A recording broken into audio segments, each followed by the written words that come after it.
Shri Vishwakarma cup 2026માં રોમાંચક semifinal મુકાબલા બોનીટેક એ અને વિશ્વકર્મા પોરબંદર એ ફાઇનલમાં પ્રવેશ.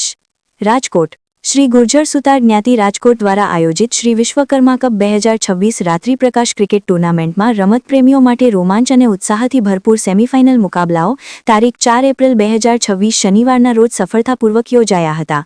આ ટુર્નામેન્ટે સમાજના યુવાનોમાં રમતગમત પ્રત્યેની લાગણીને વધુ મજબૂત બનાવી છે તેમજ એકતા અને સહકારનો અનોખો સંદેશ પણ આપ્યો છે. પ્રથમ સેમીફાઇનલ મુકાબલો વિશ્વકર્મા નાઇટ રાઇડર્સ અને બોનીટેક એ વચ્ચે રમાયો હતો. આ મેચ ખૂબ જ ટક્કર ભરી રહી હતી, જેમાં બંને ટીમોએ જીત માટે પૂરજોશમાં પ્રયાસ કર્યા હતા. બોનીટેક એ ટીમે શાનદાર પ્રદર્શન કરીને આ મુકાબલો પોતાના નામે કર્યો હતો. ટીમના ખેલાડી હાર્દિક પિનારાએ સર્વોત્તમ પ્રદર્શન કરીને મેન ઓફ ધ મેચનો ખિતાબ મેળવ્યો હતો. તેમની બેટિંગ અને ફિલ્ડિંગ બંને ક્ષેત્રમાં ઉત્કૃષ્ટ કામગીરીએ ટીમને જીત અપાવવામાં મહત્વપૂર્ણ ભૂમિકા ભજવી હતી. બીજો સેમીફાઇનલ મુકાબલો વિશ્વકર્મા પોરબંદર એ અને બ્રધર્સ 11 વચ્ચે યોજાયો હતો. આ મેચમાં વિશ્વકર્મા પોરબંદર એ ટીમે પોતાની મજબૂત રમત અને સંયમિત પ્રદર્શનના કારણે વિજય મેળવ્યો હતો. ટીમના ખેલાડી ભાવેશ મિસ્ત્રીને તેમના સર્વાંગી પ્રદર્શન બદલ મેન ઓફ ધ મેચ તરીકે પસંદ કરવામાં આવ્યા હતા.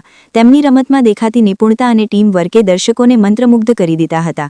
કાર્યક્રમ દરમિયાન આમંત્રિત મહેમાનો તરીકે દિલીપભાઈ ધ્રાગરધરિયા, શ્રી વિશ્વકર્મા બાગ મુંબઈ, નરેન્દ્રભાઈ અડિયેચા અમદાવાદ, રાજેશભાઈ પંચાસરા અમદાવાદ તેમજ વિપુલભાઈ બાર હાર્ડવેર ખજાના ઉપસ્થિત રહ્યા હતા. મહેમાનોએ ખેલાડીઓને પ્રોત્સાહિત કર્યા અને ટુર્નામેન્ટના સફળ આયોજન બદલ આયોજકોને અભિનંદન પાઠવ્યા હતા. તેમણે જણાવ્યું હતું કે આવા રમતોત્સવો સમાજમાં એકતા અને યુવાનોમાં સકારાત્મક ઉર્જા ફેલાવે છે. રાત્રિ પ્રકાશમાં યોજાયેલ આ ટુર્નામેન્ટનો માહોલ ખૂબ જ આકર્ષક અને ઉત્સાહજનક રહ્યો હતો. દર્શકોની મોટી સંખ્યામાં હાજરીએ ખેલાડીઓનો ઉત્સાહ વધાર્યો હતો. દરેક બોલ અને રનની સાથે મેદાનમાં ઉત્સાહનો માહોલ છવાયેલો જોવા મળ્યો હતો. હવે તમામની નજર ફાઇનલ મુકાબલા પર છે, જેમાં બોનીટેક એ અને વિશ્વકર્મા પોરબંદર એ વચ્ચે ટક્કર થશે. બંને ટીમો અત્યાર સુધી ઉત્તમ પ્રદર્શન કરી ચૂકી છે, જેથી ફાઇનલ મેચ વધુ રોમાંચક અને યાદગાર બનવાની સંભાવના છે. અંતમાં શ્રી વિશ્વકર્મા કપ 2026 ક્રિકેટ ટુર્નામેન્ટે સમાજમાં રમતગમત પ્રત્યેનો ઉત્સાહ વધાર્યો છે અને યુવાનોને એકતા તથા સહકારનો સંદેશ આપ્યો છે. આયોજકોના પ્રયત્નોથી આ ટુર્નામેન્ટ સફળતાપૂર્વક આગળ વધી રહી છે અને આવનારા દિવસોમાં પણ આવા કાર્યક્રમો યોજાતે રહે તેવી સૌએ આશા વ્યક્ત કરી છે.